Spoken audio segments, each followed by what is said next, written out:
ఈ రీసెంట్ గా stock market భారీగా ఫాలో అవుతుండేసరికి స్టాక్స్ 40%, 50%, 60%, 70% దగ్గరగా తక్కువ ధరలో దొరుకుతుండేసరికి ఈ పాయింట్ లో కొనగలిగే మంచి స్టాక్స్ పేర్లు చెప్పండి. ఏ స్టాక్స్ కొంటే మంచిది, ఏ స్టాక్స్ ఫ్యూచర్ లో మంచి లాభాలను ఇచ్చే అవకాశం ఉంది, వాటి పేర్లను చెప్పండి. ఇదే పాయింట్ కదా మంచిగా డబ్బులు పెట్టడానికని మన వాళ్ళు చాలా టైం బ్యాక్ నుంచి కామెంట్ సెక్షన్ లో రాస్తూ వస్తున్నారు. కానీ ఇక్కడి నుంచి కొంత టైం బ్యాక్ ఉంటున్న రూల్స్ వేరు, ఇప్పుడు ఉంటున్న రూల్స్ వేరు. సెబీ వాళ్ళు కొన్ని కొత్త గైడ్ లైన్స్ ని తీసుకొచ్చి వేటి పరంగా ఎలా బిహేవ్ చేయాలి సోషల్ మీడియాలో ఎలా కొత్తగా కొన్ని రూల్స్ ని తీసుకొచ్చారు. కాబట్టి నేను ఏ మెథడ్స్ ని ఫాలో అయ్యే స్టాక్ మార్కెట్ లో స్టాక్స్ ని కొంటూ ఉంటాను, అమ్ముతూ ఉంటాను, ఏ పారామీటర్స్ చూసినప్పుడు ఈవెన్ లాస్ లో ఉన్న ఎగ్జిట్ అవుతుంటాను, వీటన్నిటి రిలేటెడ్ గా కంటెంట్ ని ఆల్రెడీ ఫ్రేమ్ చేస్తూ ఉన్నాను. మీకు తెలుసు కదా ఫండమెంటల్ అనాలిసిస్ సిరీస్ మన ఛానల్లో రావాల్సింది పెండింగ్ లో ఉంది. బట్ అందులో మొత్తానికి చాలా వీడియోస్ ఉన్నాయి. అందులో నేను ఒక 7 ఎలిమెంట్స్ ఆర్ 7 మెయిన్ వీడియోస్ మీకు తెలిస్తే మీరు స్టాక్ మార్కెట్ ని ఏలుతారు అని నేను అనుకున్న 7 కాన్సెప్ట్స్ లో ఇవాళ నేను మాట్లాడబోతున్నది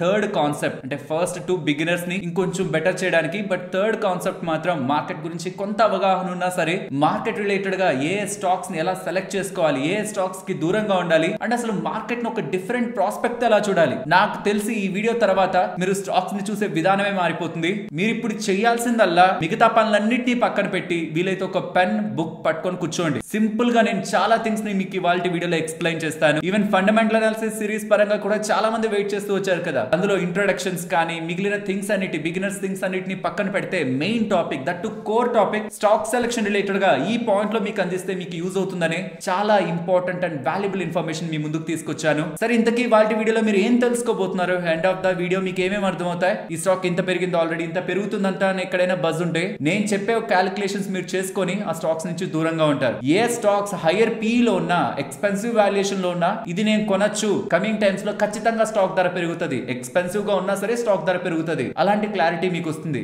ఏ స్టాక్స్ వాల్యుయేషన్స్ పరంగా చాలా అట్రాక్టివ్ గా ఉన్నా పీ బాగా తక్కువగా ఉన్నా మీరు వాటిని టచ్ చేయరు. అంటే ఏ స్టాక్స్ నుంచి ఇమీడియట్ గా ఎగ్జిట్ అయిపోవాలి, లేకపోతే ఇంకా మనం ట్రాప్ అయిపోయే సందర్భం ఉంటుంది. వీటన్నిటి గురించి డీటెయిల్డ్ గా మీకు ఎక్స్ప్లెయిన్ చేస్తూ ఇవాళ వీడియోని ఎండ్ చేస్తాను. ఈ వీడియో మీరు కొంత టైం చూసేసరికి మీకు అర్థమవుతుంది ఇప్పటి వరకు మీరు నేర్చుకుంటూ వచ్చింది ఏంటి, ఇవాళ వీడియోలో మీరు నేర్చుకునేది ఏంటి అని. ఆ పాయింట్ లో నేను లైక్ చేయండి, ఇప్పుడేం లైక్ చేయొద్దు. బట్ నేను ఒక్కటైతే క్లియర్ గా చెప్పాలనుకుంటున్నాను, మీరు ఒకవేళ కొత్తగా వచ్చిన వాళ్ళైతే and I want to know మీరు ఎప్పుడు వచ్చారు స్టాక్ మార్కెట్ లోకి. బికాస్ రీసెంట్ టైమ్స్ లో మార్కెట్ పడుతుంటే నేను మన ఛానల్ పెట్టింది వైరస్ కి ముందు అనమాట. సో ఆ వైరస్ రిలేటెడ్ గా ఫాల్ చూసిన వాళ్ళే మన ఛానల్ సబ్స్క్రైబర్స్ అనుకున్నాను, కానీ కాదు. ఆ వైరస్ ఫాల్ ని విట్నెస్ చేయకుండా కూడా రీసెంట్ టైమ్స్ లో యాడ్ అయిన వాళ్ళు బోల్డ్ మంది ఉన్నారు. కాబట్టి మీరు ఒకవేళ రీసెంట్ టైమ్స్ లో యాడ్ అయింటే స్టాక్ మార్కెట్ లో ఇన్వెస్ట్మెంట్ చేయడం స్టార్ట్ చేస్తుంటే మీరు ఎప్పుడు ఏ ఇయర్ లో ఇన్వెస్ట్మెంట్ స్టార్ట్ చేశారు అండ్ మీరు దేంట్లో ఇన్వెస్ట్మెంట్ చేస్తున్నారు, మ్యూచువల్ ఫండ్స్ లోనా స్టాక్స్ లోనా అన్నది ఒక్కసారి కామెంట్ సెక్షన్ లో చెప్పండి. సో ఎవరెవరు మన సబ్స్క్రైబర్స్ వేటి రిలేటెడ్ ఎక్కువ యాక్టివిటీలో ఉన్నారని అర్థమైతే వాటి పరంగా వస్తున్న ఇంపార్టెంట్ చేంజెస్ అని తెలుసుకోవాల్సిన ఆస్పెక్ట్స్ కమింగ్ టైమ్స్ లో మీకు అందించాల్సిన వాల్యుబుల్ ఇన్ఫర్మేషన్ రిలేటెడ్ గా నేను మా టీమ్ మెంబర్స్ వర్క్ చేసి మీ ముందు కంటెంట్ తీసుకుని వచ్చే ప్రయత్నం చేస్తాం. సో ఇక వీడియోని స్టార్ట్ చేద్దాం.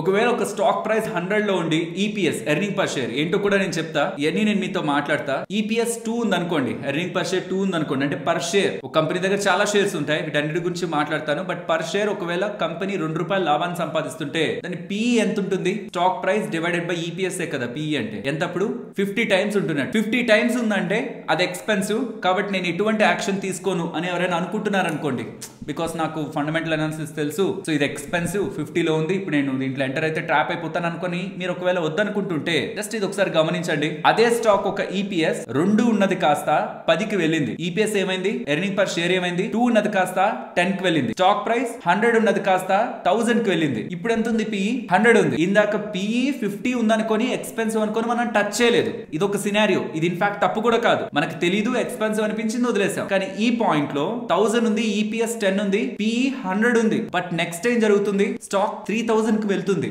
అప్పుడు ఈపీఎస్ ఏమైంది 10 నుంచి 100 కి వెళ్ళింది, పీఈ ఏమైంది 100 నుంచి 30 కి డ్రాప్ అయింది, because stock price divided by EPS కదా పీఈ. దీంతో ఈ పాయింట్ లో బాగా అర్థం చేసుకోవాలి. ఈ పాయింట్ లో ఇన్వెస్టర్స్ అందరూ ఏం చూస్తుంటారు చెప్పండి, 100 లో ఉన్నప్పుడు పీఈ 50 లో ఉంది కదా అని చెప్పి ఎక్స్పెన్సివ్ అని వదిలేసి ఏ యాక్షన్ తీసుకోకుండా ఉండింటారు. వాళ్ళు ఏం తప్పు చేసినట్టు కాదు. 1000 లో ఉన్నప్పుడు ఈపీఎస్ 10 ఉన్నప్పుడు పీఈ 100కి వెళ్ళినప్పుడు ఇది ఎక్స్పెన్సివ్ కదా అని అవాయిడ్ చేసిన వాళ్ళు ఉంటారు, అమ్మేసిన వాళ్ళు ఉంటారు. ఇన్ఫాక్ట్ వాళ్ళు కూడా ఏం తప్పు చేసినట్టు కాదు, వేరే స్టాక్స్ లో ఆపర్చునిటీస్ వెతుక్కున్నారు అనుకుందాం. బట్ ఈ పాయింట్ లో ఎగ్జాక్ట్లీ ఈ పాయింట్ లో 3000 ఉంది, ఈపీఎస్ 100కి వెళ్ళింది, స్టాక్ మంచిగా ఎక్స్పాండ్ అవుతుంది. సో ఒక 2 మ్యానుఫ్యాక్చరింగ్ ఫెసిలిటీలు ఉండేది కాస్త 10 మ్యానుఫ్యాక్చరింగ్ ఫెసిలిటీస్ పెట్టేసింది, ప్రాఫిట్స్ ని వేల కోట్లలో తీసుకొచ్చేసింది, పర్ స్టాక్ 100 ఈపీఎస్ వచ్చేసింది, పీఈ 30కి వచ్చింది. గతంలో 100 పీఈ ఉంది, అంతకుముందు 50 పీఈ ఉంది, కానీ ఇప్పుడు 30 PE ఉంది, అట్రాక్టివ్, ఇక్కడ నేను కొంటాను. 100లో ఉన్నది 1000కి రాలేదా, 1000లో ఉన్నది 3000కి రాలేదా, ఈ 3000లో ఉన్నది 10,000 అవుతుంది, 10,000లో ఉన్నది 1,00,000 అవుతుంది. ప్రతి యూట్యూబ్ ఛానల్లోనే ఇదే, ఈ రాకెట్స్ వేసేసి చెప్పేసేయడం, వాట్సాప్ లో షేర్ చేయడం, ఇక్కడ జరిగేదే పెద్ద ట్రాప్. సో ప్రెసెంట్ ఇక్కడ మీరు గమనించారంటే మీకు ఏదైతే కన్వీనియంట్ గా కనిపిస్తుందో 30 టైమ్స్ లోనే ఉంది. లాస్ట్ చాలా టైమ్స్ నుంచి బాగా గ్రో అవుతున్న కంపెనీ, ఫండమెంటల్ గా స్ట్రాంగ్ ఉంటున్న కంపెనీ 30 టైమ్స్ లో ఉంది. ఈపీఎస్ కూడా గ్రో అవుతుంది. స్టాక్ ప్రైస్ 3000 కదా, మళ్ళీ స్టాక్ స్ప్లిట్లు చేసి బోనస్లు ఇచ్చో తగ్గించేస్తారు, లేకపోతే స్టాక్ కూడా ఈ లోపే ఎర్నింగ్ పర్ షేర్ ఇంకా పెంచేసుకుంటది. నేను ఇక్కడ కొనొచ్చు, పీ బాగుంది అనుకోని ఎంటర్ అవుతున్న వాళ్ళు అర్థం చేసుకోవాల్సింది ఏంటో తెలుసా, ప్రతి దానికి కూడా, ప్రతి కంపెనీకి కూడా ఒక మొమెంటం అనేది ఉంటది. ఇనిషియల్ ఫేజ్, ఎక్స్పాండ్ అవుతున్న ఫేజ్, ఆ ఎక్స్పాండ్ అవుతున్న ఫేజ్ లో మీరు ఒకవేళ ఈ ఫేజ్ లో ఎండింగ్ ఫేజ్ లో ఉన్నారనుకోండి, కంపెనీ అప్పటికి చెప్తుంటది మేము బాగానే గ్రో అవుతామనే చెప్తుంటది, బట్ అంతకు ముందు ఉంటున్న రేట్ తోనే గ్రో అవుతూ వెళ్తుంది అనుకోండి. ఫస్ట్ ఇన్వెస్టర్స్ ఇంకేమంత ఎక్కువ గ్రోత్ వచ్చేలా లేదే అని ప్రాఫిట్ బుక్ చేస్తారు, ఇంకా బ్యాడ్ ఏం జరగలేదు, ప్రాఫిట్ బుక్ చేస్తారు. ఏదైనా ఒక్క క్వార్టర్ లో ఎక్స్పెక్టేషన్స్ ఇది కానీ డిసప్పాయింట్ చేసింది అనుకోండి, ఆ ప్రాఫిట్ బుకింగ్ ఇంకా పెరుగుతుంది. అలా 2-3 క్వార్టర్లు వచ్చాయనుకోండి, 3000 ఉన్న ప్రైస్ కాస్త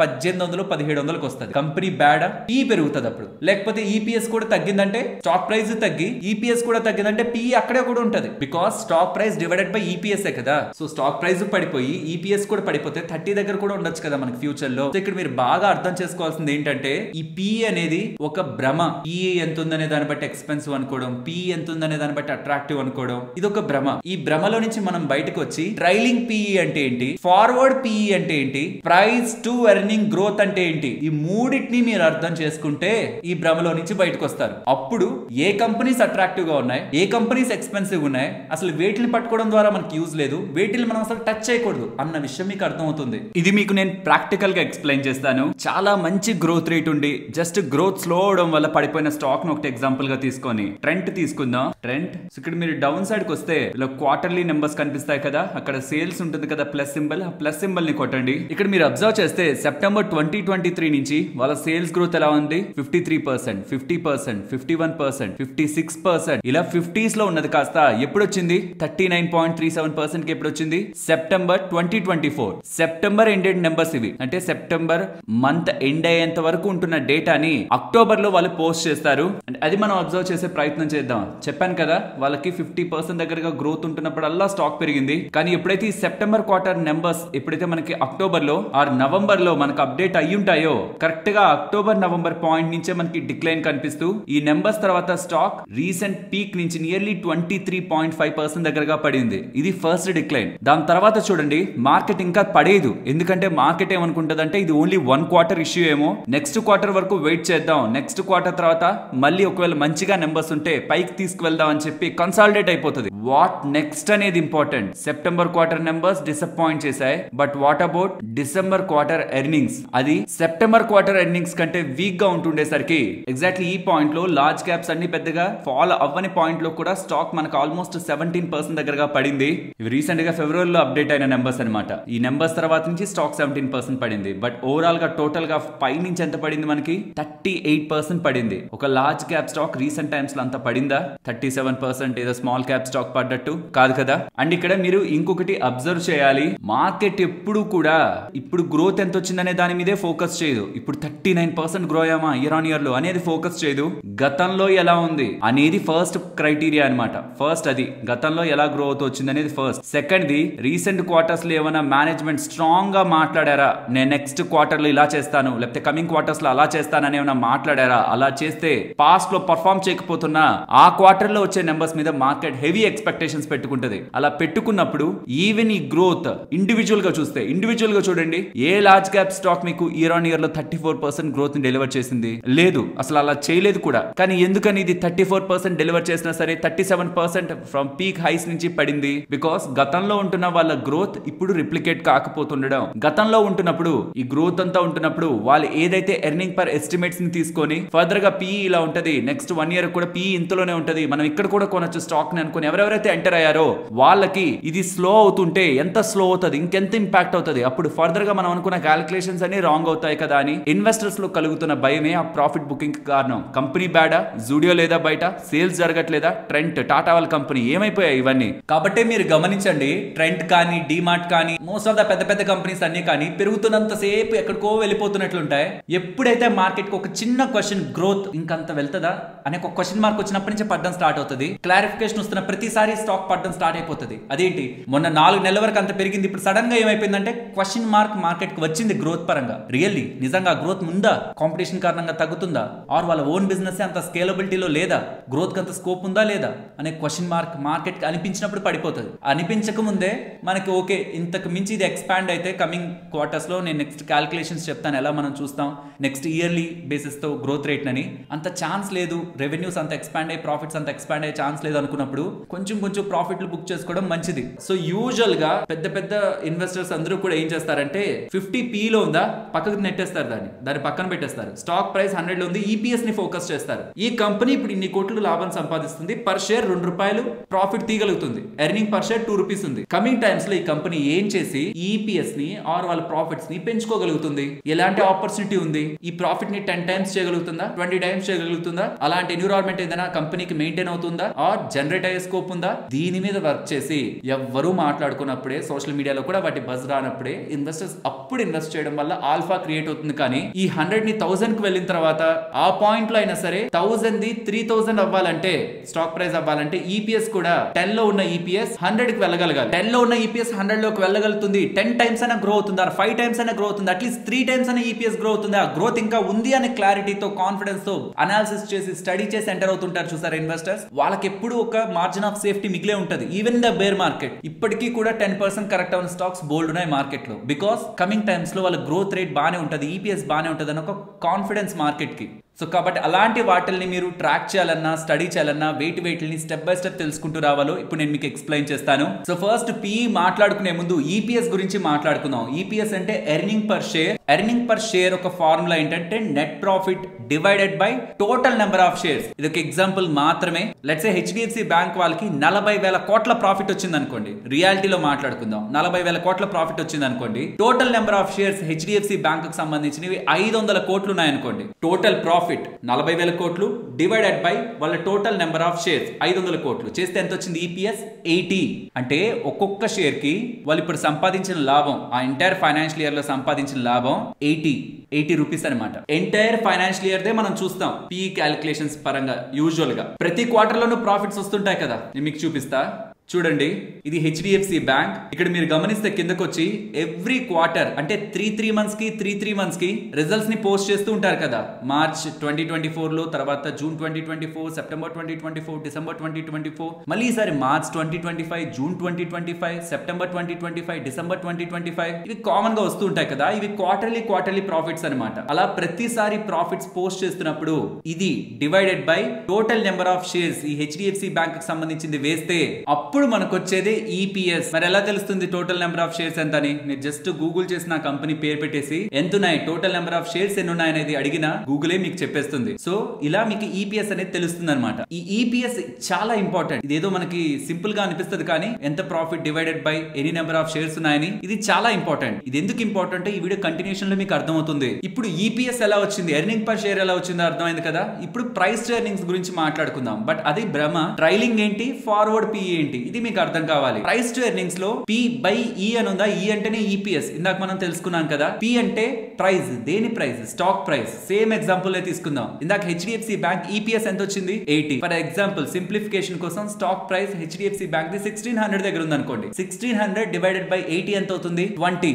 so 20 is the PE for HDFC bank. దాని అర్థం ఏంటో తెలుసా? హెచ్డిఎఫ్సి బ్యాంక్ సంపాదిస్తున్న ఎవ్రీ 1 రూపీ ప్రాఫిట్ కి 20 రూపీస్ నేను పే చేస్తానంటున్నారు. సో డౌట్ వచ్చిందా? 1 రూపాయి సంపాదిస్తుంటే 20 రూపాయలు పెట్టి కొంటానంటున్నారు ఇన్వెస్టర్స్. అలాంటి కంపెనీని ఎందుకు 20 రెట్లు ఎందుకు పెట్టాలి? బ్రాండ్, బిజినెస్ కమింగ్ టైమ్స్ లో స్టేబుల్ గా గ్రో అవుతుందని, ఇంకా బిజినెస్ పెంచుకొని వెళ్తుందని. సో ఎక్స్పెక్టేషన్స్ స్ట్రాంగ్ గా ఉంటున్నప్పుడు పిఈ అనేది హైలోనే ఉంటది. చాలా మంచిగా గ్రో అవుతుంది అనుకున్నప్పుడు 1 రూపాయి ప్రాఫిట్ కి 50 రూపాయలు కూడా ఇస్తారు. ఎందుకంటే ఇవాళ రూపాయి సంపాదిస్తుంది, ఇప్పుడు నేను ఎంటర్ అయితే మళ్ళీ రేపు పొద్దున దాన్ని డబల్ ట్రిపుల్ చేసుకుంటూ ముందుకు వెళ్ళిపోతుంది, స్ట్రాంగ్ గా గ్రో అవుతుంది. కాబట్టి ఇప్పుడు నేను ఎక్కువ డబ్బులైనా పెట్టుకుంటాను. ఎందుకంటే కమింగ్ టైమ్స్ లో పిఈ అంటే ఏంటి? డినామినేటర్ లేవుంది మనకి, మనకి ఈపీఎస్ ఎర్నింగ్ పర్ షేర్ అంటే profit divided by total number of shares. మనకి ప్రాఫిట్ పెరిగితే టోటల్ నెంబర్ ఆఫ్ షేర్స్ అలానే ఉన్నాయనుకోని ప్రాఫిట్ పెరుగుతుంటే ఈపీఎస్ పెరుగుతుందా? సో ఈపీఎస్ పెరుగుతుందంటే ప్రైస్ టు ఎర్నింగ్స్ లో పిఈ లో డినామినేటర్ ఈ ఈపీఎస్ కాబట్టి ఆటోమేటిక్ గా పిఈ తగ్గిపోతుంది కదా, ఆర్ స్టాక్ ప్రైస్ అయినా పెరిగిపోతూ ఉంటుంది కదా. సో మన ఫోకస్ ఎక్కడ ఉండాలి? ఈపీఎస్ దగ్గరే ఉండాలి. సో అలా పిఈని మనం క్యాలిక్యులేట్ చేస్తాం. ఇక్కడ రెండు రకాల పిఈలు ఉన్నాయి. ఒకటి ట్రైలింగ్ పిఈ,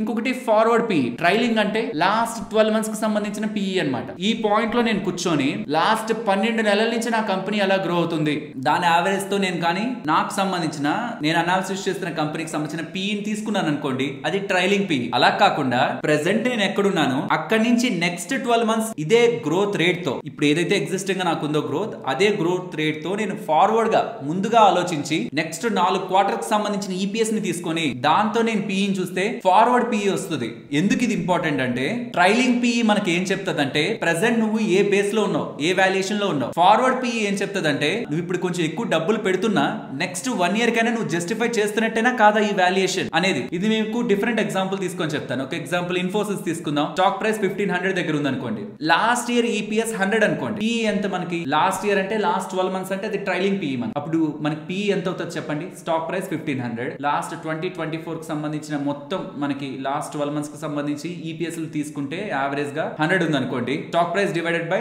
ఈపీఎస్. సో అలా 1500 divided by 100 means 15. Trailing PE 15 ఏమని చెప్తుంది? నువ్వు ఇప్పుడు ఈ స్టాక్ ని లాస్ట్ 12 మంత్స్ ప్రకారం 15 టైమ్స్ ₹1 సంపాదిస్తుంటే నువ్వు 15 టైమ్స్ ఎక్కువ డబ్బులు పెడుతున్నావు అని చెప్తుంది. సరే ఫ్యూచర్ ఏంటి? ఇక్కడ ఫ్యూచర్ గురించి ఆలోచించేటప్పుడు రెండు ఫ్యాక్టర్స్ ని కన్సిడరేషన్ లోకి తీసుకోవాలి. ఒకటి మనకు ఆల్రెడీ కంపెనీ పోస్ట్ చేసిన గ్రోత్, ఏవి నాలెడ్జ్ లేనప్పుడు మనకు ఆల్రెడీ కంపెనీ పోస్ట్ చేసిన గ్రోత్, దాన్నే మనం ఫ్యూచర్ ప్రొజెక్ట్ చేస్తాం. ఎలా చేస్తాం? ఎక్సెల్ షీట్ తీసుకోండి. సో మీరు ఫార్వర్డ్ గా క్యాలిక్యులేట్ చేస్తున్నప్పుడు లెట్స్ సే స్టాక్ ప్రైస్ 1000 లో ఉండి ప్రెసెంట్ ఈపీఎస్ 25 అనుకుంటే పిఈ మనకి 40 అవుతుంది కదా. Stock price divided by EPS కదా మనకి పిఈ అవుతుంది. బట్ ఈ స్టాక్ నెక్స్ట్ 4 ఇయర్స్ కూడా 15% తో గ్రో అయితే నెక్స్ట్ 4 ఇయర్స్ లో నా స్టాక్ ప్రైస్ నేను 1000 లో కొంటుంటే 1000 డివైడెడ్ బై ఫార్వర్డ్ పిఈ అంటే ఫార్వర్డ్ ఈపీఎస్ నేను తీసుకొని క్యాలిక్యులేట్ చేస్తే అది 22.8 మాత్రమే. సో చాలా సార్లు నేను వీడియోస్ లో 1 ఇయర్ ఫార్వర్డ్ పిఈ ఇంతలోనే ఉందని చెప్తుంటాను. చాలా మంది అడుగుతుంటారు 1 ఇయర్ ఫార్వర్డ్ పిఈ ఏంటి, ఎలా చెప్తున్నారు, ఫార్వర్డ్ పిఈ అంటే ఏంటని. ఇదే ప్రెసెంట్ ఉంటున్న ఈపీఎస్ ఏ రేట్ తో గ్రో అయ్యి ముందుకు వెళ్ళి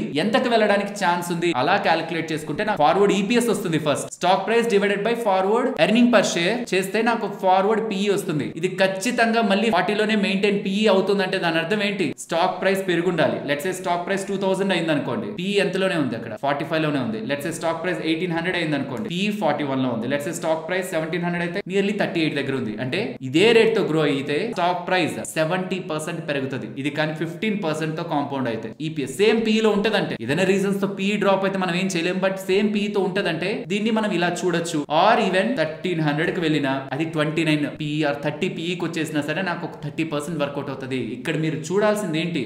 మీ చేతిలో స్టాక్ ప్రైస్ ఉండదు, మీ చేతుల్లో పిఈ ఉండదు, మీ చేతుల్లో ఉండేది మాత్రమే అనాలిసిస్ చేయగలిగే పవర్. ఏదైతే గ్రోత్ రేట్ ఉందో ఆ గ్రోత్ రేట్ ని అసెస్మెంట్ చేయడంలో ఉంటది. మ్యాటర్ అంతా కూడా forward earning, forward EPS, forward PE, forward ఏం జరిగే ఛాన్స్ ఉంది. మరి ఎలా తెలుస్తుంది ఎంత రేట్ తో గ్రో అవుతుందని? జస్ట్ స్క్రీనర్ వెబ్సైట్ కి వచ్చేసేయండి. స్క్రీనర్ వెబ్సైట్ కి వచ్చిన తర్వాత ఈపీఎస్ ఎలా గ్రో అయిందో తెలుస్తుంది. ఒకసారి అసెస్మెంట్ చేయండి. కానీ మీరు ఏమాత్రం స్టాక్ మార్కెట్ న్యూస్ ని ఫాలో అయినా, మేనేజ్మెంట్ ఏం చెప్తుందో చూసినా, వాళ్ళ కాన్ఫరెన్స్ కాల్స్ అటెండ్ అయినా వాళ్ళు ఏం చెప్తారు తెలుసా? వీక్ గా నడిచే ఈ క్వార్టర్స్ అన్ని కానీ నెక్స్ట్ హాఫ్ అంటే next 6 months or next 1 year double digits లో గ్రో అవుతాం. ప్రతి ఐటీ కంపెనీ రెవెన్యూ గైడెన్స్ ఇస్తుంది, ఇంత రేట్ తో గ్రో అవుతాం, ఇంత రేట్ తో గ్రో అవుతాం. దాన్ని బట్టి మొత్తం మారిపోతుంది. ఇది ఇంకొక ఎగ్జాంపుల్ తో చెప్తాను, జాగ్రత్తగా గమనించండి. లెట్స్ సే ఒక స్టాక్ 1000 రూపీస్ లో ట్రేడ్ అవుతుంది అనుకుందాం. అది పిఈ 40 లో ఉంది. ఎర్నింగ్స్ 20% తో గ్రో అవుతాయని మేనేజ్మెంట్ చెప్తూ ఉంది. ఆర్ అనలిస్టులు కానీ మీరైనా వర్క్ చేసి ఇండస్ట్రీ రిలేటెడ్ గా మీరు తెలుసుకున్నాను ఇంటర్నల్ గా నెక్స్ట్ 4 ఇయర్స్ లో ఈ రేట్ తో గ్రో అవుతుందని. ఇదే ఇంపార్టెంట్, ఎంతతో గ్రో అవుతుంది. అది అనలిస్టులైనా చెప్పాలి, మేనేజ్మెంట్ అయినా చెప్పాలి, ఆర్ మీరైనా ఓన్ అజంప్షన్స్ మీకు అంత క్లారిటీ ఇండస్ట్రీ మీద ఉంటే మీరైనా ఎంత పర్సెంట్ తో గ్రో వచ్చని ఈ ఒక్క నెంబర్ మీ దగ్గర ఉంటే ఫ్యూచర్ లో స్టాక్ ప్రైస్ ఎక్కడికి వెళ్తుందని ఎలా తెలుసుకోవచ్చో చూడండి. సేమ్ పిఈ దగ్గరే కమింగ్ టైమ్స్ లో ఈ స్టాక్ ట్రేడ్ అవుతుంది విత్ 20% తో గ్రో అవుతూ ఉంటుంది. యాన్యువల్లీ, క్వార్టర్ క్వార్టర్ కాదు, యాన్యువల్ గా గ్రో అవుతుంది అనుకుంటే దెన్ 4 సంవత్సరాల్లో స్టాక్ 2073 దగ్గర ఉండాలి. ₹1000 కాస్త ₹2073.60 ఆర్ ₹2074 ఉండాలి. ఎగ్జాంపుల్ ఎలానో చూద్దాం. Stock price divided by EPS చేస్తే మనకి ప్రైస్ టు ఎర్నింగ్ వస్తుంది కదా. మరి ఈపీఎస్ కావాలంటే ఎలాగా? దీని ఇటు పంపించి దీని ఇటు పంపిస్తే మనకు అయిపోతుంది. Stock price divided by PE is equal to EPS earning per share ని మనం తెలుసుకోవచ్చు. అలా స్టాక్ ప్రైస్ ఎంత మనకి 1000 డివైడెడ్ బై పిఈ ఎంత 40, అలా చేస్తే ఈపీఎస్ ఎంత 25. ఒక్కొక్క షేర్ కి 25 రూపీస్ కంపెనీ సంపాదిస్తూ ఉంది ప్రాఫిట్ గా. ఇప్పుడు నెక్స్ట్ 4 ఇయర్స్ లో 20% యాన్యువల్ గా గ్రోత్ రేట్ ఉంటుంది అనుకున్నప్పుడు ఇది కూడా ఈ 25 కూడా కాంపౌండెడ్ గా నెక్స్ట్ 4 ఇయర్స్ కి 20% పెరుగుతూ వెళ్ళాలి. అలా చూస్తే నెక్స్ట్ 4 ఇయర్స్ లో ఈ ఈపీఎస్ 25 కాస్త మోర్ దాన్ డబుల్ అయింటది, 51 రూపీ 84 పైసా అయింటది. సో ఫ్యూచర్ స్టాక్ ప్రైస్ ఎలా డిటర్మైన్ చేయడం? EPS multiplied by PE ratio. Future EPS multiplied by PE ratio మీకు ఫ్యూచర్ స్టాక్ ప్రైస్ వస్తుంది. నేను చెప్తున్నంత సింపుల్ గా ఏది ఉండదు, కానీ మీకు ఒక చిన్న ఓవర్ వ్యూ అయితే క్రియేట్ అవుతుందా? Just PE is equal to stock price divided by EPS ని మనం ఎన్నిలా మార్చాం? జస్ట్ ఈ మూడిట్లో మీకు 2 తెలిస్తే చాలు, మిగతాది కనుక్కోవచ్చు. అండ్ ఫ్యూచర్ ది ప్రిడిక్ట్ చేసి కమింగ్ టైమ్స్ లో ఉంటున్న స్టాక్ ప్రైస్ కూడా, ఫ్యూచర్ స్టాక్ ప్రైస్ కూడా దీని ద్వారా మీరు అసెస్మెంట్ చేయొచ్చు. ఫ్రెండ్స్, వాల్యుయేషన్స్ రిలేటెడ్ గా, స్టాక్ ప్రైస్ ఒక ప్రొజెక్షన్స్ రిలేటెడ్ గా చాలా థీరీస్ ఉన్నాయి, చాలా అడ్వాన్స్డ్ మెథడాలజీస్ కూడా ఉన్నాయి. అండ్ దానికి కొంత ఎక్కువ మీరు వర్క్ చేయాల్సి ఉంటుంది, దాని రిలేటెడ్ ఇంకొంత మీరు ఎక్కువ ఎఫర్ట్స్ పెట్టాల్సి ఉంటుంది. బట్ చూస్తున్న వాళ్ళకి నేను చెప్తున్న కంటెంట్ అల్టిమేట్ గా యూజ్ అవ్వాలి, కానీ వాళ్ళకి నేను ఏదో చెప్పేశాను, వాళ్ళకి నాకు తెలుసు అన్న విషయం తెలిసింది, కానీ వాళ్ళకి ఫైనల్ గా అది యూజ్ అవ్వలేదు అన్నది నాకు నీడ్ లేదు. ఫ్యూచర్ లో వచ్చే కంటెంట్స్ కూడా అది ఎంత కాంప్లెక్స్ సిస్టమ్ అయిన స్టాక్ మార్కెట్ లో మీకు అర్థమయ్యే విధంగా దాన్ని బ్రేక్ చేస్తూ ఎంత ఈజీగా మీకు చెప్పొచ్చు అనే దాని మీద నా ఎఫర్ట్స్ అన్ని ఉంటాయి. బట్ నా సైడ్ నుంచి అడిగేది ఒకటే, నచ్చుతుంటే లైక్ చేయండి, వీలైతే మన స్టాక్ మార్కెట్ ఫ్రెండ్స్ కి షేర్ చేయండి. వీళ్ళ ఛానల్ ఇంకా సపోర్ట్ చేస్తే అది మనకి ఫ్యూచర్ లో యూజ్ అవుతుందని మీకు అనిపించింది అనుకోండి, డీమ్యాట్ అకౌంట్ డైరెక్ట్ గా ఓపెన్ చేసేసే బదులు, ఆర్ మీరు ఆల్రెడీ ఓపెన్ చేశారు, దాని ద్వారా చేస్తున్న యాక్టివిటీ ద్వారా ఎవరికి యూజ్ ఉండదు, అదే వీళ్ళ దగ్గర ఓపెన్ చేసి వీళ్ళ ద్వారా మనం ఇన్వెస్ట్మెంట్స్ చేసుకుంటున్నా వెళ్ళే కొద్ది కమిషన్ మన ద్వారా వీళ్ళకి ఒక సపోర్ట్ గా ఉంటుందని మీకు ఆలోచన వచ్చినప్పుడు మాత్రం మన ఛానల్ ద్వారా ఉంటున్న రిఫరల్ లింక్స్ ని క్లిక్ చేసి మీకు తెలిసిన వాళ్ళకి డీమ్యాట్ అకౌంట్స్ ని ఓపెన్ చేయడానికి ప్రయత్నించండి. ఛానల్ ని సపోర్ట్ చేద్దాం అనుకుంటున్నప్పుడు మాత్రమే చేయండి. చాలా రిపోర్ట్స్ లో చూడండి, అక్కడ ఈపీఎస్ ఎస్టిమేట్స్ ని రివైజ్ చేసి హైయర్ గానే ఇస్తుంటారు, ఆర్ కట్ అయినా చేస్తుంటారు, దాన్ని బట్టే టార్గెట్స్ ని మార్చేస్తుంటారు. ఇది రీసెంట్ గా జెఫ్రీస్ వాళ్ళ రిపోర్ట్ అనమాట. జెఫ్రీస్ వాళ్ళు ఏం చెప్తున్నారో చూడండి. ఐటీసీ హోటల్స్ కి సంబంధించి ఎర్నింగ్స్ 19% తో గ్రో అవుతాయంటున్నారు. అంటే ఇక్కడ గ్రోత్ రేట్ ఏంటి? 19%. వాళ్ళ ఎర్నింగ్స్ 19% తో గ్రో అయితే, లెట్స్ సే సేల్స్ అనుకుందాం, ప్రాఫిట్ కాదనుకుందాం, బట్ మీరు వాళ్ళకి సంబంధించిన నెంబర్స్ అన్నిటిని వేసుకున్నారనుకోండి, సేల్స్ ఎంత జరుగుతుంటే దానికి మార్జిన్ ఎంత వీళ్ళకి మిగులుతుంది, దాని కారణంగా ప్రాఫిట్ ఎంత వీళ్ళకి వస్తుంది అనేది 19% తో గ్రో అయితే వాళ్ళ సేల్స్ ని మీరు గ్రో చేసుకొని వీళ్ళు ఏం చెప్తున్నారో చూడండి. బై FY27 కి పక్కన ఈ అని పెడుతున్నారా, అది ఎస్టిమేట్స్ అనమాట. అంటే వీళ్ళు ఇప్పుడు క్యాలిక్యులేషన్స్ అంతా వేసింది ఈ సంవత్సరం నెక్స్ట్ సంవత్సరంకి ఎలా ఉంటుందని కాదు. ఈ సంవత్సరం ప్రెసెంట్ FY25, ఈ ఏప్రిల్ 1st నుంచి, ఇయర్ ఏప్రిల్ 1st నుంచి FY26 వస్తుంది. తర్వాత ఏప్రిల్ 1st నుంచి, అంటే అవతల సంవత్సరం ఏప్రిల్ 1st నుంచి FY27 వస్తుంది. ఆ పాయింట్ కి వీళ్ళు ఇదే గ్రోత్ రేట్ తో గ్రో అయితే ఈ పర్టికులర్ కంపెనీ 240 లో ఉంటది, 40% గ్రో అవుతుంది అని చెప్తున్నారు. ఈ రిపోర్ట్ ఫస్ట్ పేజ్ మాత్రమే ఇలా ఉంటది, తర్వాత అంతా మంచిగానే చూపిస్తారనమాట. అండ్ ఈవెన్ కొంత డౌన్ సైడ్ కి వచ్చారంటే అనలిస్టుల రిపోర్ట్ లో మీరు గమనించారంటే స్టాక్ ప్రైస్ ప్రెసెంట్ ఇక్కడ ఉన్నది కాస్త ఫర్ ద బెస్ట్ కేస్ 280 కి వెళ్ళడానికి, నార్మల్ కేస్ 240 వెళ్ళడానికి, వర్స్ట్ కేస్ 140 వెళ్ళడానికి అనేలా 3 సినారియోలు చెప్తారు కదా. నార్మల్ కేస్, బులిష్, బేరిష్ అనే 3 సినారియోలు చెప్తారా. ఇది కూడా ఎర్నింగ్స్ ని బేస్ చేసుకునే చెప్తారు. చూడండి, బేస్ కేస్ అంటే నార్మల్ గా ఎలా గ్రో అవుతుందో అలానే గ్రో అయితే, అక్కడ వీళ్ళు ఎలా తీసుకున్నారు చూడండి, ఎర్నింగ్స్ ఎంతతో గ్రో అవుతాయని తీసుకున్నారు, 9% తో. ఒకవేళ స్ట్రాంగ్ గా గ్రో అయితే, స్ట్రాంగ్ గా ఎంత తీసుకున్నారు చూడండి, ఎర్నింగ్స్ ని ఎంతతో డ్రైవ్ చేస్తుంది అనుకున్నారు, 12% తో. వర్స్ట్ గా అంటే 6% తో. అలా కానీ గ్రో అయితే దీంతో వీళ్ళ ఎబిటా, ఆపరేటింగ్ ప్రాఫిట్ కూడా దానికి తగ్గట్టే మూవ్ అయ్యి వాళ్ళు ఫ్యూచర్ లో వేసుకుంటున్న valuations FY27 EV to EBITDA ఇవన్నీ కూడా నెక్స్ట్ మాట్లాడతాను. బట్ ఈ ఎర్నింగ్ గ్రోత్ తోనే మారిపోతుందంతా. దాని కారణంగా ఓవరాల్ సినారియోలో వాళ్ళు వాళ్ళ స్టాక్ రిలేటెడ్ గా ఇలాంటి టార్గెట్స్ ఇస్తున్నామని ఎలా అనలిస్టులు చెప్తూ ఉంటారనమాట. ఈ అనలిస్టులు ఎలా చెప్తారు, వాళ్ళు ఎలాంటి ఎక్స్పెక్టేషన్స్ తో అంటే, బేసిక్ సినారియో ఇది. మనం ఎలా ఉన్నామంటే లెవెల్ 2 లెవెల్ 3 వరకు వచ్చామనుకోండి, ఇంకొక కొన్ని లెవెల్స్ ని మీరు అర్థం చేసుకున్నారంటే, అది విత్ ఎగ్జాంపుల్స్ తో, విత్ మల్టిపుల్ వర్కౌట్స్ తో ఈ అనలిస్టుల రిపోర్ట్లను చూసినప్పుడు మొత్తం మీరు చదవరు అనమాట. కూర్చొని చదువుకుంటా మనం వెళ్ళాం, డైరెక్ట్ గా ఈ పాయింట్ దగ్గరకు వచ్చేస్తాం. ఎక్కడ ఏవేవి ఎంతెంతో గ్రో అవుతాయని చెప్తున్నారు. అలా గ్రో అవుతున్నప్పుడు బేస్ కేస్ లో ఎందుకు అలా గ్రో అవుతుందని వీళ్ళు ఎక్స్పెక్ట్ చేస్తున్నారు. అంటే నేను చెప్పాను కదా, మీరు నన్ను అడగాలి, మీ గ్రో అవుతుంది అంటున్నానంటే ఎలా, ఎందుకు గ్రో అవుతుంది అనుకుంటున్నారు, ఇదిగోండి దీనికి రీజన్స్ ఇక్కడ చెప్పుంటారు. ఈవెన్ వర్స్ట్ గా పర్ఫార్మ్ చేస్తుందన్నా దీనికి రీజన్స్ ఇక్కడ చెప్పుంటారు. ఈ రీజన్స్ తో ఈ గ్రోత్ రేట్ తో గ్రో అవుతున్నప్పుడు మేము ఈ కంపెనీని FY27 కి ఇలా వాల్యూ చేస్తే మాకు ఇంత టార్గెట్ కు వెళ్తుంది base case, in the best case ఇంత టార్గెట్ కు వెళ్తుంది, ఒకవేళ మేము అనుకుంది జరగకుండా ఎలాంటి డౌన్ సైడ్ రిస్క్ ప్లే అయినా ఇంతకు వెళ్తుంది అని అనలిస్టులు అభిప్రాయపడుతూ ఉంటారు. అనలిస్టుల రిపోర్ట్లను చూసి బై అండ్ సెల్ చేయడం కాదు మనం చేయాల్సింది, అనలిస్టులు ఏ లాజిక్ తో కమింగ్ టైమ్స్ లో వాళ్ళ ఎర్నింగ్స్ పెరుగుతాయి అనుకుంటున్నారు, ఏ లాజిక్స్ తో ఇంకా స్ట్రాంగ్ గా పెరుగుతాయి అనుకుంటున్నారు, ఈవెన్ రిస్క్ కూడా ఉందంటున్నారు. ఆ రిస్క్ నిజంగా ప్లే అయ్యే ఛాన్స్ ఉందా అని మనం అర్థం చేసుకోవాలి. కాబట్టి ఈ రిపోర్ట్ అనేది జస్ట్ 1-2 పేజెస్ కి సంబంధించింది కాదు. యూజువల్ గా మీకు ట్విట్టర్ లో ఈ ఒక్క పేజే కదా పెడుతుంటారు, బట్ ఇదంతా రిపోర్ట్ అనమాట. ఎందుకు పెరుగుతుంది వాళ్ళన్న 3 సినారియోస్ ఎందుకు జరుగుతాయని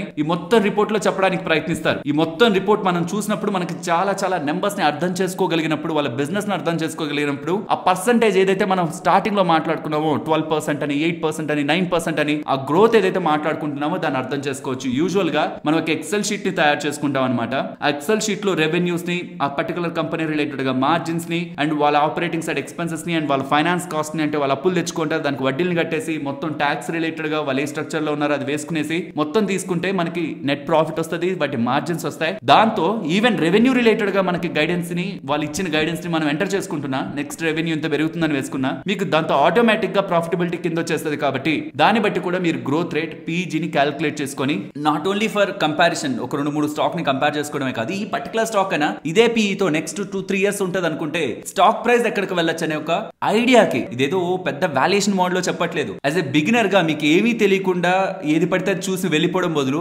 అట్లీస్ట్ ఈ టైప్ ఆఫ్ మెంటాలిటీని మనం డెవలప్ చేసుకుంటే, జస్ట్ గ్రోత్ ఎలా ఉంది, ఆ గ్రోత్ తో ఇదే పీఈలోనే కమింగ్ టైమ్స్ లో ఉంటుంది అనుకుంటే ఎక్కడ స్టాక్ ప్రైస్ ఉండే ఛాన్స్ ఉంది. కాబట్టి నేను ఇక్కడ హోల్డ్ చేయొచ్చా లేదా మీకు అర్థం అవుతుంది కదా. అంటే ఈ గ్రోత్ రేట్ ఉంటుంది అనేది మీకు అనాలిసిస్ చేసి అర్థం చేసుకోగలిగితే హోల్డ్ చేయాలా సెల్ చేయాలా అని మీరు ఎవరిని అడగరు కదా. సో మేబీ నేను ఇక్కడ మీకు ఇంకొంచెం ఎగ్జాంపుల్స్ ఇచ్చి ఉండాలేమో, ఇంకొంచెం డీటెయిల్డ్ గా చెప్పుండాలేమో, ఇంకా ఒక 5-6 ఎగ్జాంపుల్స్ తీసుకొని చెప్పుండాలేమో. మీరు ఏదో చెప్పుకుంటూ పోతారు, అర్థమైంది కదా, మళ్ళీ ఎందుకు దాన్ని డ్రాగ్ చేస్తున్నారనే కామెంట్స్ అనుకొని నేను ఇక్కడ వదిలేస్తున్నాను. బట్ యూజువల్ గా అయితే నా మైండ్ లో అనుకుంది, నేను గతంలో అనుకుంది అయితే ఫండమెంటల్ అనాలిసిస్ సిరీస్ పరంగా మాత్రం నేను చెప్పిన డేటాని మీతో వర్క్ చేయించేది ఎక్కువ చేయాలని. సో ఇది జస్ట్ ఒక పార్ట్. ఈ పాయింట్ లో మీకు తెలిస్తే మీకు కొంచెం యూజ్ ఉంటుంది, ఒక రిపోర్ట్స్ ని చూడడానికి కానీ, ఒకటి జస్ట్ ఒక కంపారిజన్ చేసుకోవడానికి కానీ యూజ్ ఉంటుంది అనుకుని ఈ డేటాని మీ ముందుకు తీసుకొచ్చాను. ఇప్పుడు అర్థమవుతుందా ఎలా స్టాక్ ప్రైస్ రిలేటెడ్ గా వాళ్ళు ఇచ్చే చిన్న గైడెన్స్, మేము ఇంతతో గ్రో అవుతామని చెప్పే చిన్న మాట ఈపీఎస్ ని మార్చేస్తే, ఇందాక నేను చూపించాను ఎక్సెల్ లో తీసుకువెళ్ళి స్టాక్ ప్రైస్ ఎలా పెరుగుతుంది తగ్గుతుందని ఈ అనలిస్టులు ఎలా చెప్తారు మీకు రిపోర్ట్స్ లో అన్నది. సో మీకు ఇది క్లారిటీ వచ్చిందని అనుకుంటున్నా. ఇప్పటి వరకు అయితే క్లియర్ కదా ఈ పాయింట్ వరకు. ఫార్వర్డ్ ఏంటి, ట్రైలింగ్ ఏంటి, ఈవెన్ మీకు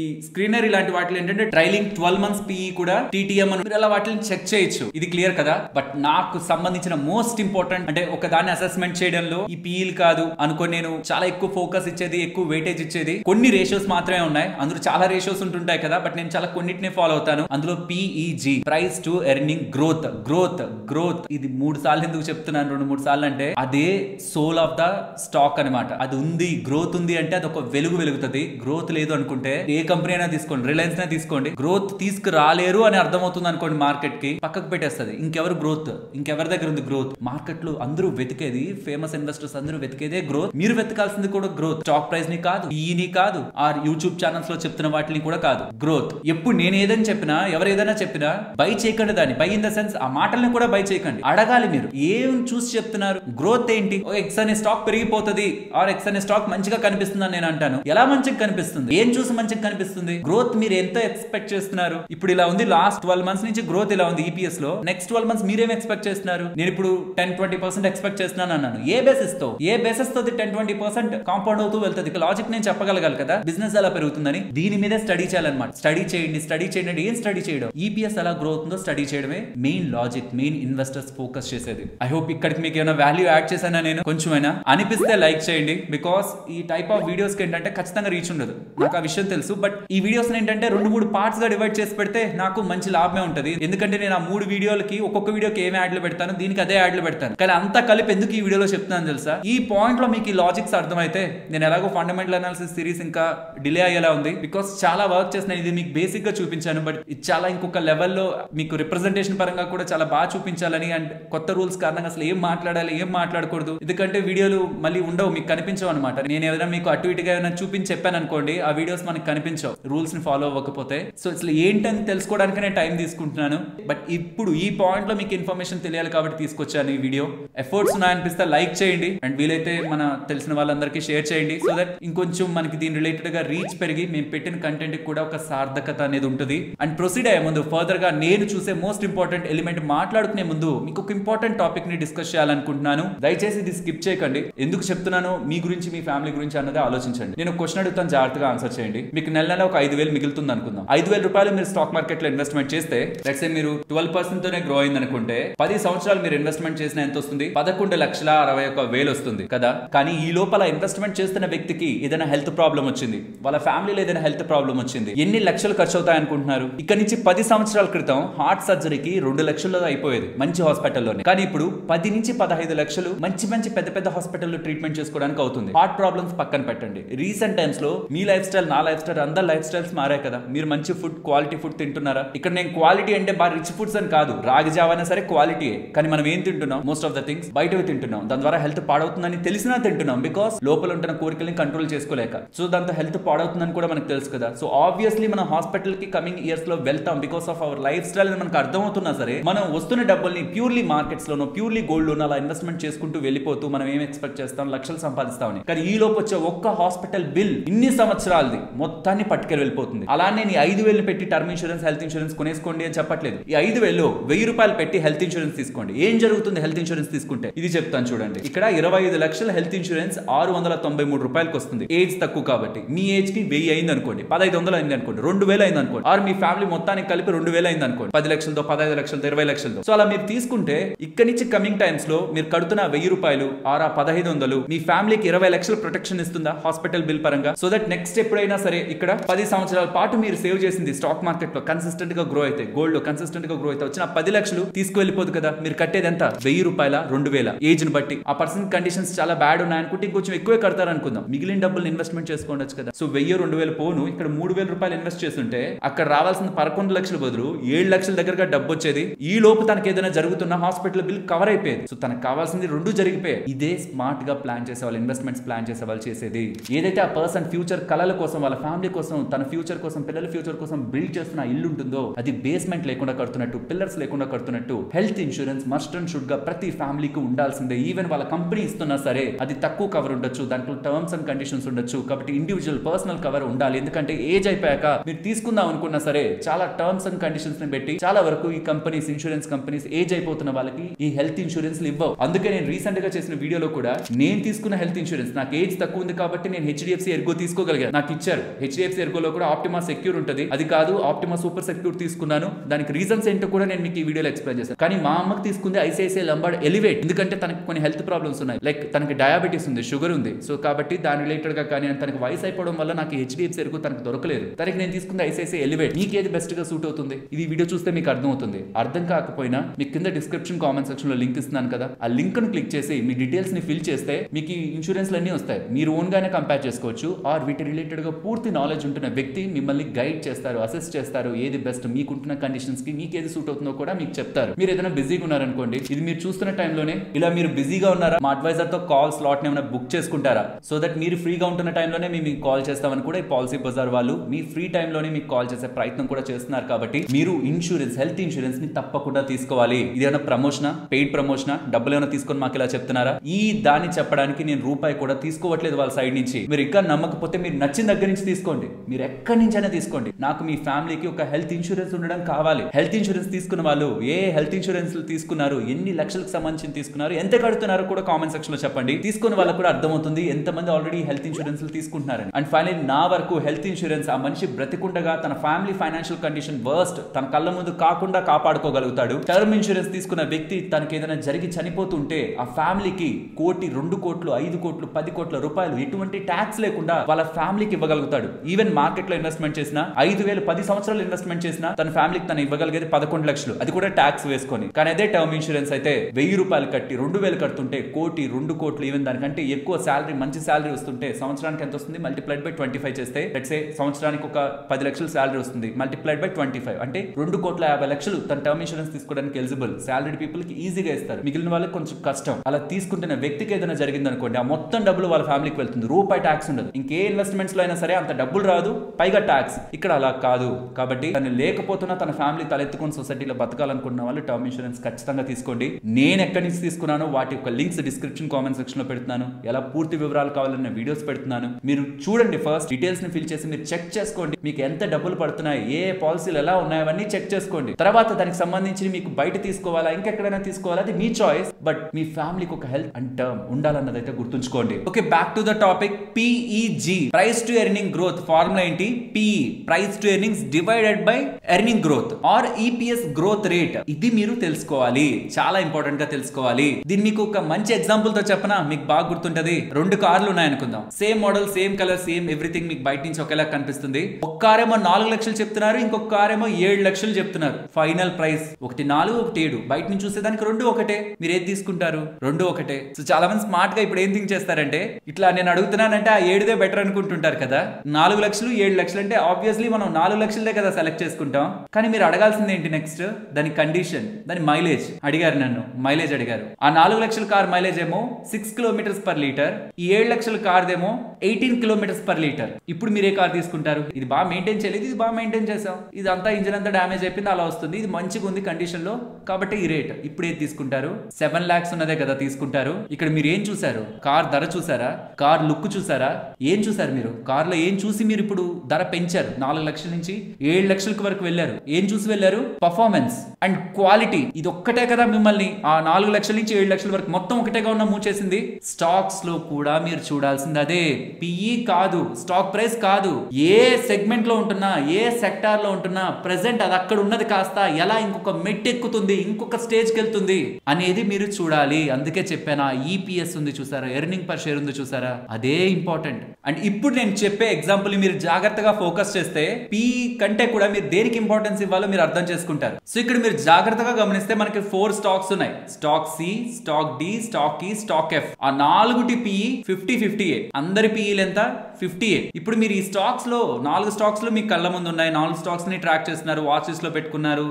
దేంట్లో ఇన్వెస్ట్మెంట్ చేయాలంటే దేంట్లో ఇన్వెస్ట్మెంట్ చేస్తారు? ఆ పర్టికులర్ పాయింట్ లో 4ట్లో ఒక దాంట్లో ఇన్వెస్ట్మెంట్ చేయడానికి డబ్బులు ఉన్నాయి. దేంట్లో ఇన్వెస్ట్మెంట్ చేస్తారు? 4ట్లో డివైడ్ చేస్తాను, అది ఒక ఆప్షన్. బట్ ఒకటే దాంట్లో పెట్టాలనుకుంటే బల్క్ గా దేంట్లో ఇన్వెస్ట్మెంట్ చేస్తారు? దేంట్లో గ్రోత్ రేట్ ఉందో దాంట్లో ఇన్వెస్ట్మెంట్ చేద్దాం అనుకుంటారు. మంచిగా గ్రో అయ్యేది ఏది, అది ఇన్వెస్ట్మెంట్ చేద్దాం అనుకుంటారు. అది మీకు ఎలా తెలుస్తుంది? నేను ఇందాక చెప్పినట్లు లాస్ట్ గత ఫ్యూ ఇయర్స్ నుంచి ఈపీఎస్ గ్రోత్ రేట్ ఎలా ఉందో తెలుసుకొని ఆ గ్రోత్ రేట్ తో చూస్తున్నప్పుడు ఎలా కమింగ్ టైమ్స్ లో ఆ కంపెనీకి సంబంధించిన ఈపీఎస్ గ్రో అవుతుంది అనేది మీరు అసెస్మెంట్ చేసుకుంటారు. ఇంకా కొంచెం ఇది కాంప్లెక్స్ గా అనిపిస్తున్న వాళ్ళకి ఇది ఇంకొంచెం సింప్లిఫై చేస్తాను. పీజీలో టాప్ ఏం పెడుతున్నాం? ప్రైస్ టర్నింగ్ పెడుతున్నాం. ఆ ప్రైస్ టర్నింగ్ ఎలాగో మీకు వెబ్సైట్స్ లోకి వస్తే కనిపించేస్తుంది. మీకు కావాల్సింది ఏంటి? Growth rate. ఆ గ్రోత్ రేట్ ఎలా తెలుసుకుంటాం? గతంలో ఉంటున్నదైనా చూడమంటున్నాను, మేనేజ్మెంట్ ఏం చెప్తుందో చూడమంటున్నాను, అనలిస్టులు ఇచ్చిందైనా చూడమంటున్నాను. మేనేజ్మెంట్ చెప్పిందంటే మీరు వినాలి, వాళ్ళది అర్థం చేసుకోవాలి. మీకు ఆ టైం లేదు, మీరు అసలు వినలేకపోయారు, లేకపోతే నేను న్యూస్ వీడియోలో చెప్పిందైనా మీరు ఆ పాయింట్ కి వెళ్ళలేదు అనుకుందాం మీ బిజీ స్కెడ్యూల్ లో. మీకున్న 2 ఆప్షన్స్ ఏంటి? వెబ్సైట్ లోకి వచ్చి గతంలో వాళ్ళకి ఎలాంటి గ్రోత్ రేట్ ఉంది,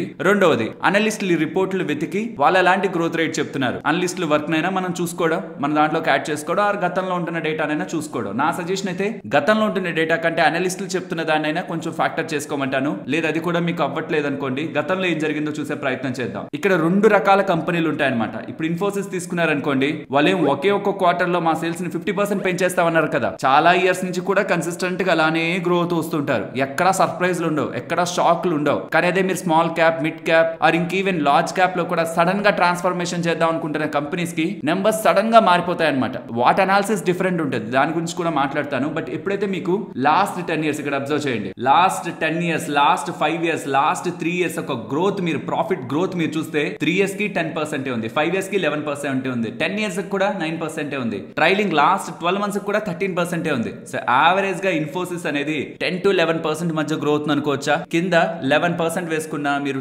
10% వేసుకున్నా తప్పేం కాదు. ఒకవేళ మేనేజ్మెంట్ మేము ఇంకా స్ట్రాంగ్ గా లాస్ట్ ఇయర్ కంటే ఈ ట్రైలింగ్ 12 months కంటే ఇంకొంత ఎక్కువ గ్రో అవుతాం అని చెప్తున్నారు అనుకోండి, ఇంకొంచెం ఎక్కువ వేసుకోవచ్చు. మన ఓకే నేను ఇక్కడ హోల్డ్ చేయొచ్చా నాకు కన్విక్షన్ కోసం ఇంకొంచెం ఎక్కువ వేసుకొని మనం క్యాలిక్యులేట్ చేసుకొని నెక్స్ట్ కమింగ్ ఇయర్స్ లో ఎక్కడ ఉండొచ్చు, ఈ పిఈ ఇక్కడే ఉంటే స్టాక్ ప్రైస్ ఎక్కడ ఉండొచ్చు, ఇందాక నేను చూపించిన క్యాలిక్యులేషన్స్ ప్రకారం మీరు అనాలిసిస్ చేయొచ్చు అనమాట. చాలా రిపోర్ట్స్ రిలీజ్ అవుతుంటాయి, ఈపీఎస్ ఎస్టిమేట్స్ ఇలా అనే డేటాని కూడా మీరు తీసుకొని రిపోర్ట్స్ లో, ఇదిగోండి ఇలాంటి రిపోర్ట్స్ లో ఇక్కడ మారుస్తున్నారు చూసారా, దాన్ని బట్టి కూడా నెక్స్ట్ కమింగ్ ఇయర్స్ లో వాళ్ళ ఈపీఎస్ ఎలా గ్రో అవుతుంది అనేది మీరు క్యాలిక్యులేట్ చేసుకొని ఫైనల్ గా మీరు క్యాలిక్యులేట్ చేయాల్సిన పిఈజీ ప్రైస్ టర్నింగ్ గ్రోత్ ఏంటంటే స్టాక్ సీక్ మనం క్యాలిక్యులేట్ చేద్దాం. పిఈ ఎంత? 50 divided by next few years పాటు స్టాక్ 20% తో గ్రో అవుతుంది అనుకుంటే price to earnings of stock divided by growth ఎంత? 20% చేస్తే పిఈజీ ఎంత మనకు ఆ స్టాక్ ది 2.5. వెరాజ్ ఇంకొక స్టాక్ వచ్చేసరికి 50 డివైడెడ్ బై 30% తో గ్రో అవుతుంది అంటే 1.6. మీరు జాగ్రత్తగా వినండి ఇది లాస్ట్ వరకు. Next the 50 divided by 40, 50 divided by 40 1.25. Next ఇది 50 డివైడెడ్ బై 50 1. సో ఇక్కడ మీరు అబ్జర్వ్ చేయాల్సింది ఏంటి? సేమ్ సేమ్ పీఈ ఉండి డిఫరెంట్ గ్రోత్ రేట్స్ ఉన్నప్పుడు పీఈజీ మనకి 2.5 నుంచి 1 వచ్చింది. సో యూజువల్ గా టెక్స్ట్ బుక్ థియరీ ప్రకారం పీఈజీ అనేది 1 కంటే బిలో ఉంటే మంచిదని, 1 to 2 ఉన్నా సరే వెళ్ళొచ్చని, మోర్ దాన్ 2 ఉంటే వెళ్ళకూడదని. కానీ కొన్ని వాటికి మీకు చాలా లో పీఈజీ ఉంటది, పట్టించుకోవాల్సిన నీడ్ లేదు. ఎందుకంటే కమింగ్ టైమ్స్ లో గ్రోత్ లేదు అనుకొని మార్కెట్ ఫిక్స్ అయితే నా పీఈజీలో పెట్టుంటది. కొన్ని వాటికి 3-4 దగ్గర కూడా పీఈజీ ఉంటది. వాటి నుంచి కొంచెం దూరంగా ఉండడమే బెటర్. 3-4 పీఈజీ ఉన్నప్పుడు అది ఎంత గ్రో అయినా సరే అది అట్రాక్టివ్ గా లేదనే కొంచెం పక్కన ఉండడమే బెటర్. దీన్ని జస్టిఫికేషన్ చేసుకోవడానికి లాజిక్ లేదు. పీఈని జస్టిఫై చేసుకోవచ్చు, పీఈజీని జస్టిఫై చేసుకోవడానికి మాత్రం చాలా రేర్ లాజిక్స్. అన్లెస్ మీకు చాలా డీప్ అండర్స్టాండింగ్ ఉండి ఇంకేదో జరగబోతుంది, ఇప్పుడు ఆ నెంబర్స్ లో రాలేదు, ఇప్పుడు ఆ గ్రోత్ రేట్ లో ఎక్కడా కనిపించలేదు, బట్ ఆ గ్రోత్ రేట్ సడన్ గా చేంజ్ అవబోతుంది, సో దాంతో ఇక్కడ ఉన్న గ్రోత్ రేట్ మారితే పీఈజీ కూడా మారుతుంది అనే క్లారిటీ ఉంటే తప్పించి ఇప్పుడు ఆన్ గోయింగ్ బిజినెస్ అలానే మూవ్ అవుతుంటది అనుకుంటే మాత్రం 3-4 పీఈజీ ఉంటే టచ్ చేయాల్సిన నీడ్ లేదు. బట్ 2 to 2.5 కూడా కొంచెం రిస్క్ చేసి ముందుకు వెళ్ళొచ్చు. 1 to 2 లోనే దొరుకుతాయి మనకి మోస్ట్ ఆఫ్ ద కంపెనీస్ అన్ని కూడా. సో అర్థమైంది కదా, మీకు పీఈజీ అనే దాన్ని బట్టే రియల్ వాల్యుయేషన్ మీరు డిరైవ్ చేయగలరు, పీఈని బట్టి కాదు. పీఈ సేమ్ ఉండొచ్చు, గ్రోత్ రేట్ ఎలా ఉండదు దాన్ని బట్టే పీఈజీ అనేది డిసైడ్ అయింటది. కొన్నిసార్లు ఏమవుతుందంటే ఇక్కడ మేబీ స్టాక్ ఇక్కడ 100 ఉండిండొచ్చు, 100 పీఈలో ఉండిండొచ్చు, కానీ గ్రోత్ రేట్ అసలు ఏది లేని company, let's say 10% growth rate ఉన్నది, 50% గ్రోత్ రేట్ ఉన్నది, 100 పీఈలో దొరుకుతుంటే పీఈ తక్కువ ఉంది కదా అని దీనికి వెళ్ళకూడదు. ఎందుకంటే ఇప్పుడు దీని పీఈజీ ఏమైంటుంది, stock P divided by growth 50 divided by 10 5, కానీ ఇదేంటి 100 డివైడెడ్ బై 5 2. పీఈజీ ప్రకారం ఇది ఎక్స్పెన్సివ్ కాదు. ఏం మార్చేసింది ఇక్కడ, పీఈ హాఫ్ ఉంది దీనికంటే, బట్ పీఈజీ దీనికంటే ఇది చాలా ఎక్స్పెన్సివ్ గా ఉందని మీనింగ్. ఎప్పుడైతే మీకు గ్రోత్ రేట్ అర్థమవుతుందో, ఒక కంపెనీలో గ్రోత్ ని మీరు ఎస్టిమేట్ చేయడం నేర్చుకుంటారో, రెస్ట్ ఆఫ్ ద మెట్రిక్స్ అన్నిటిని కూడా మీరు మారుస్తారు మైండ్ లో. సో ఈ గ్రోత్ ని తెలుసుకోవడం ఈజీ అంటే ఇక్కడే అందరూ వర్క్ చేసేది, గంటలు కూర్చొని వర్క్ చేసేది ఇదే. నోటి మాటతో ఇలా తెలిసేసుకోవచ్చు మీరు గ్రోత్ అని నేను చెప్పలేను, కానీ కంపెనీని క్లోజ్ గా ట్రాక్ చేస్తూ 1-2 సార్లు మీరు అనాలిసిస్ కానీ చేయగలిగితే మీరు ఈజీగా గ్రోత్ రేట్ ని ఎస్టిమేట్ చేసే స్టేజ్ కి వెళ్తారు. ఈ గ్రోత్ రేట్ ఒకటి మీకు అర్థమైందంటే చాలా థింగ్స్ రిలేటెడ్ గా మీకు క్లారిటీ వస్తుంది. ఇవన్నీ కూడా మీరు ఈ డైరెక్ట్ ఇక్కడికి స్క్రీనర్ లోకి వచ్చి కూడా చూడొచ్చు. బట్ ఇప్పుడు మనం మాట్లాడుకున్న డేటా అంతా కూడా ఏంటంటే మొత్తం అన్ని స్టాక్స్ కి A = B = C అని ఎలా అప్లై అవ్వదన్నమాట. ఒక్కొక్క సెక్టార్స్ అసలు పీనే చూడం. ఎగ్జాంపుల్ బ్యాంక్స్ కే చూడండి, ప్రైస్ టు బుక్ ని మనం చూస్తాం. ఫైనాన్షియల్స్ కూడా ప్రైస్ టు బుక్ నే మనం ఎక్కువగా చూస్తాం, బికాస్ దాని మెట్రిక్స్ వేరు. కొన్నిటికి EV to EBITDA మాత్రమే చూస్తాం, పీఈని చూడం. కొన్నిటికి వాళ్ళ సేల్స్ మెట్రిక్స్ నే చూస్తాం, ఇంటర్నెట్ బేస్డ్ కంపెనీస్ కి సేల్స్ మెట్రిక్స్ నే చూస్తాం, వాళ్ళ సేల్స్ టు మార్కెట్ క్యాపిటల్ ఎలా ఉంది అనేది. అండ్ ఇంకొన్ని మెట్రిక్స్ వాళ్ళ దాంట్లో మార్జిన్స్, ఆపరేటింగ్ మెట్రిక్స్ ఉంటాయి, వాళ్ళ క్వాలిటీ ఆఫ్ బిజినెస్ ఎలా ఉంది అనేది, గ్రాస్ ఆర్డర్ వాల్యూ కానివ్వండి, వాళ్ళ టోటల్ మంత్లీ ట్రాన్సాక్టింగ్ యూజర్స్ పెరుగుతున్నారా లేదా, ఇవి ఇంపార్టెంట్ గా గమనిస్తుంటాం. ఇవి ఏంటంటే ఇండస్ట్రీ బై ఇండస్ట్రీ మారుతూ ఉంటాయి. ఇది స్లోగా మీరు నేర్చుకుంటూ వస్తారు ఖచ్చితంగా మన ఛానల్లో. అలాగే మీకు ఒక హెల్త్ ఇన్సూరెన్స్ లేకపోతుంటే, మీకు మీ ఫ్యామిలీకి లేకపోతుంటే ద బిగ్గెస్ట్ మిస్టేక్ అవ్వచ్చు అది ఫ్యూచర్ లో. దానికి సంబంధించిన లింక్ డిస్క్రిప్షన్ కామెంట్ సెక్షన్ లో ఉంటుంది. అలాగే టర్మ్ ఇన్సూరెన్స్ కూడా లేకపోతున్నా, నేను ఎక్కడి నుంచి తీసుకున్నాను, ఎలా తీసుకున్నానని వివరిస్తున్న ఈ వీడియో అండ్ నేను ఎక్కడి నుంచి కొన్నానో ఆ లింక్ కూడా మీకు డిస్క్రిప్షన్ కామెంట్ సెక్షన్ లో ఇస్తున్నాను. బట్ ఇప్పటి వరకు షేర్ చేసిన ఇన్ఫర్మేషన్ కొన్ని మంచి క్వాలిటీ కంపెనీస్ ని సెలెక్ట్ చేసుకోవడానికి మీకు యూజ్ అవుతుంది అని నేనైతే అనుకుంటున్నా. లేదు మాకైతే యూజ్ లేదు అనుకుంటే కామెంట్ సెక్షన్ లో చెప్పండి. యూజ్ అవుతుంది అనుకుంటే మాత్రం లైక్ చేసి మీకు అనిపించిన కామెంట్ మన వీడియో రిలేటెడ్ గా మీకు అనిపించింది చేయండి. ఇలాంటి ఇంట్రెస్టింగ్ వీడియోస్ కమింగ్ టైమ్స్ లో మన ఛానల్లో వస్తుంటాయి. సబ్స్క్రైబ్ చేయండి. అండ్ ఛానల్ ని ఫర్దర్ గా సపోర్ట్ చేయాలనుకుంటుంటే మన ఛానల్ కి సంబంధించిన demat account referral links description comment section లో ఉంటాయి. ముందు ఇన్సూరెన్స్ లింక్స్ ఉంటాయి, దాని కిందకి వెళ్ళి చూసారంటే షో మోర్ కొట్టారంటే డిస్క్రిప్షన్ లోను కామెంట్ సెక్షన్ లోను ఉంటాయి. వాటికి వెళ్తే కొన్ని మీకు టాప్ బ్రోకింగ్ లింక్స్ కనిపిస్తాయి. Zerodha account opening free, Upstox account opening free, 5 years account opening free. అలాగే ఎటువంటి యాన్యువల్ మెయింటెనెన్స్ చార్జెస్ లేనిది. మీరు ఓపెన్ చేయాలనుకుంటుంటే డైరెక్ట్ గా వెళ్ళి ఓపెన్ చేసే బదులు మన ఛానల్ ని సపోర్ట్ చేద్దాం అనుకుంటే త్రూ ఆ లింక్స్ ద్వారా వెళ్ళడానికి ప్రయత్నించండి. నేను మరొక ఇంట్రెస్టింగ్ వీడియోతో మళ్ళీ మీ ముందుకు వస్తాను. అంతవరకు టేక్ కేర్, జై హింద్.